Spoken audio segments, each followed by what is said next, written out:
आजकल लोगों की समझ में नहीं आता क्योंकि जमाना दूसरा हो गया। पर धर्मशास्त्र के अनुसार 2 हाथ पैर वाले मनुष्यों में ब्राह्मण साक्षात भगवान की विभूति है।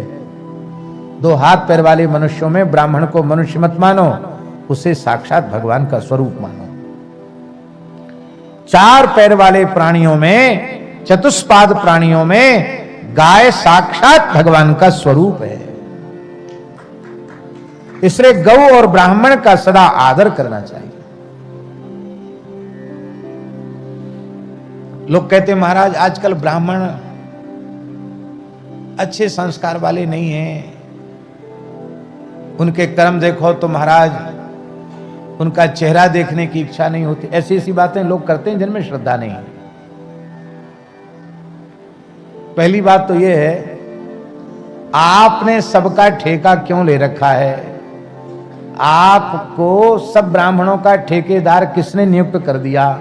आप अपना ठेका तो ले सकते हो, सबका ठेका तो नहीं ले सकते। पहली बात तो यह है। दूसरी बात यह है कि ब्राह्मण क्या कर रहा है क्या नहीं कर रहा है, इसका जिम्मेवार वह स्वयं है। उसका परिणाम उसे खुद भोगना पड़ेगा। आपका उसमें न कोई गुण है न कोई दोष है, किंतु उस सर्वथा धर्म कर्म सदाचार शून्य जो नाम मात्र का ब्राह्मण है, उस नाम मात्र के ब्राह्मण को भी ब्राह्मण मानकर यदि आप श्रद्धा करेंगे तो ब्राह्मण की उपासना से जो कुछ प्राप्त होता है, ब्राह्मण की भक्ति से जो कुछ प्राप्त होता है, वो फल आपको मिल जाएगा। ये हम प्रतिज्ञा पूर्वक ये बात हम कहते हैं, श्रद्धा पूर्वक करो।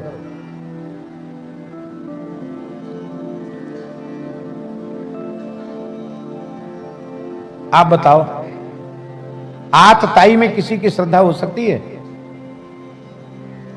आतताई बधारहण, आतताई मार डालने के योग्य होता है, उसको जीवित नहीं छोड़ना चाहिए।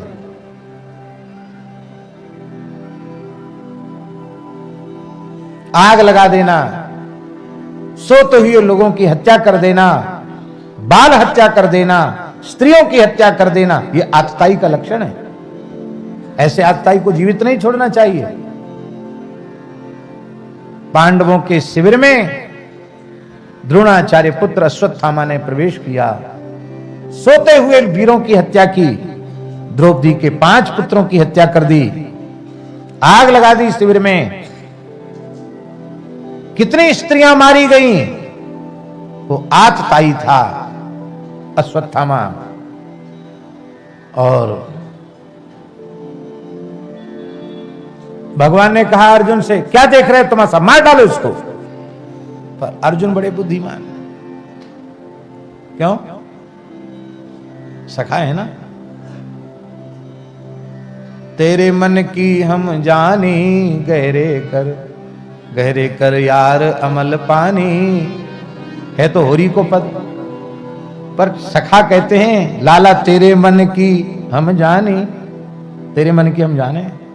तो अर्जुन समझते हैं अभी तो कहते मार दो, बाद में कहेंगे तुम्हें ब्रह्म हत्या लगी, हमको मत छूना। बोले ये दोनों तरफ चलते हैं ठाकुर जी श्री कृष्ण, कई बार दोनों तरफ चलने लग जाते हैं। तो अर्जुन बड़े बुद्धिमान, उन्होंने आज्ञा का पालन नहीं किया, सुनते रह गए। बोले प्रभु मैंने द्रौपदी के सामने प्रतिज्ञा की कि तुम्हारे पुत्रों की हत्या करने वाले को तुम्हारे चरणों में उपस्थित करूंगा, तुम्हें मार दूंगा तो प्रतिज्ञा कट जाएगी मेरी। इतने चतुर हैं अर्जुन। और द्रौपदी के सामने उपस्थित किया। मैं निवेदन कर रहा हूं, अश्वत्थामा के कर्म क्या श्रद्धा के योग्य थे? पर द्रौपदी ने बंधे हुए अश्वत्थामा को देखा तो भूमि पर मस्तक रखकर प्रणाम किया। मुच्यता मेष ब्राह्मणो नितरांग गुरु। ये छोड़ दो, ये ब्राह्मण है, ये तो सबका गुरु है, ये सबका गुरु है, ये ब्राह्मण है, इसका तिरस्कार मत करो, इसको छोड़ दो। किसी ने नहीं छोड़ा। तब द्रौपदी ने आगे कहा, द्रौपदी ने कहा कि मैं क्षत्राणी हूं, अपने 5 पुत्रों की हत्या की पीड़ा को मैं सहन कर सकती हूं, कर रही हूं, पर इसकी माता ब्राह्मणी है।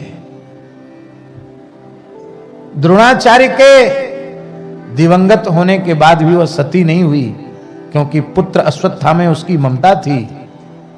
अश्वत्थामा का तुम लोग वध कर दोगे तो इसकी माता कृपी रुदन करेगी, कहेगी ये क्षत्रिय कितने दुष्ट हो गए, इन्होंने हमारा पति पहले हमसे छीन लिया और मैं केवल अपने बेटे के सहारे जीवित थी, मेरा बेटा भी मेरे हाथ से छीन लिया।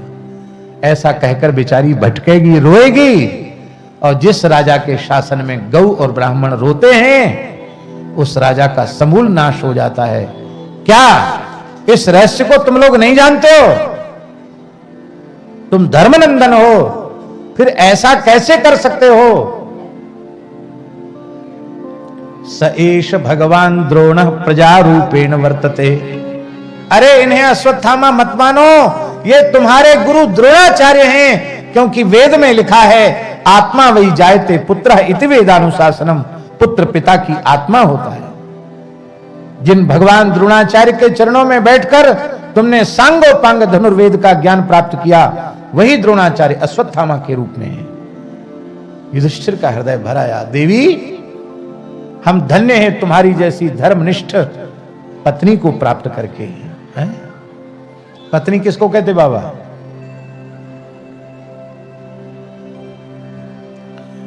पत्नी कहते हैं पत्नात्रायते। लिख लो इस बात को, जो अपने पति को कुमार्ग में जाने से रोके, उसको पतन से बचा ले, उसका नाम पत्नी है। और जो अपनी पत्नी के चरित्र की, शील की आजन्म रक्षा कर सके, वो पति है। पति पत्नी दोनों एक दूसरे के पूरक होते हैं, एक दूसरे की सुरक्षा करने वाले होते हैं। यही हमारा सनातन धर्म है। तो युधिष्ठिर ने कहा आज तुमने हमको बहुत बड़े पाप से बचा लिया। द्रौपदी धन्य है तुमको, अवश्य इसको खोल देना चाहिए। भगवान बहुत प्रसन्न थे, द्रौपदी धन्य है, इसलिए तो तुम मुझे प्राणों से अधिक प्रिय हो। क्यों? क्योंकि सगुण उपासक परहित निरत नीति दृढ़ नेम, ते नर प्राण समान मम जिनके द्विज पद प्रेम। तुम्हारी जो ब्राह्मण भक्ति है, इसी कारण से तुम मुझे अत्यंत प्रिय हो। तो ये कथा हमको नहीं कहनी, हमको तो केवल ये बताना है कि अश्वत्थामा ने ऐसे दूषित कर्म किए, फिर भी द्रौपदी उनमें श्रद्धा रख सकती है। तो हम ब्राह्मण में श्रद्धा क्यों न रखें, हम गाय में श्रद्धा क्यों न रखें? हमें अवश्य रखनी चाहिए। धर्म कर्म और सदाचार से संपन्न, तप श्रुत और ज्ञान से संपन्न ब्राह्मण प्रज्वलित यज्ञीय अग्नि के समान है, यज्ञाग्नि के समान पवित्र है। और धर्म कर्म सदाचार से हीन ब्राह्मण वह चिताग्नि के समान है, श्मशान अग्नि के समान है। लेकिन हम आपसे पूछते हैं, भले ही श्मशान अग्नि पवित्र अपवित्र होती है, पर वो बड़े से बड़े नगर को, गांव को जला सकती कि नहीं जला सकती? यज्ञाग्नि जला सकती है, तो क्या चिताग्नि नहीं जला सकती है क्या? जलाने में तो चिताग्नि भी समर्थ है। इसलिए भैया नाम मात्र का भी ब्राह्मण हो तो भी अपमान मत करो।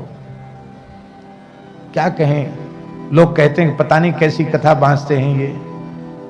हम नहीं बांधते, पोथी में ऐसा लिखा हुआ है।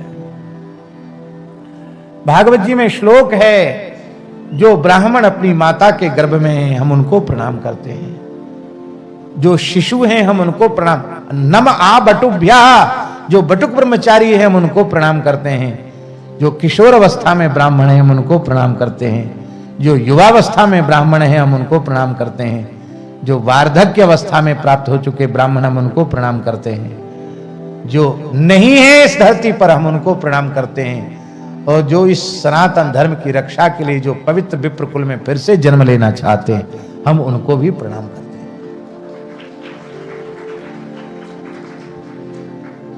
ताली तो बजा रहे हो। और ये परासोली गांव ब्राह्मणों का गांव है। हाँ, पर ये ब्राह्मण में महिमा इसलिए नहीं सुनाई जा रही है कि अपनी पीठ खुद ही ठोक लो। हाँ, अब तो हम ब्राह्मण हैं, पंडित जी हैं, अब हमारे कछु कर्मों शेष नहीं है, इसलिए महिमा नहीं सुनाई जा रही है। ये ब्राह्मण की महिमा इसलिए सुनाई जा रही है कि ब्राह्मण अपनी महिमा को समझकर अपने स्वरूप को संभाल ले और अपनी मर्यादा में, अपने स्वरूप में स्थित हो जाए। जहां कहीं भी साधु की महिमा बहुत है, संत की बहुत महिमा है, संतन की महिमा रघुराई बहुविध विध पुराणन गाई।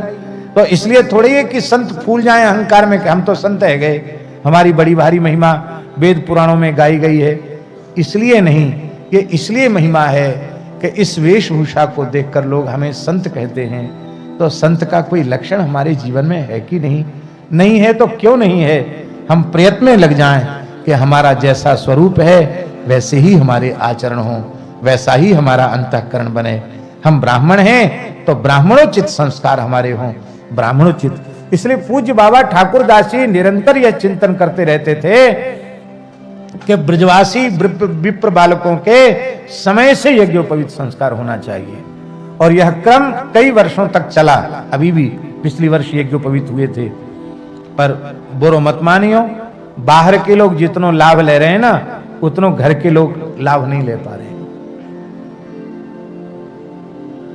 एक कहावत है श्रीकांत जी, दीपक तले अंधेरा।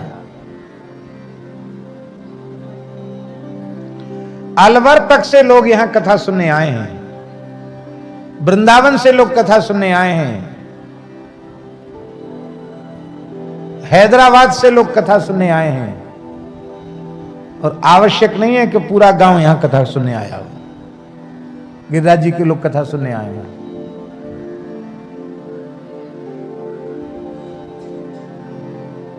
जो वस्तु अत्यंत सुलभ हो जाती है उसकी कीमत घट जाती है।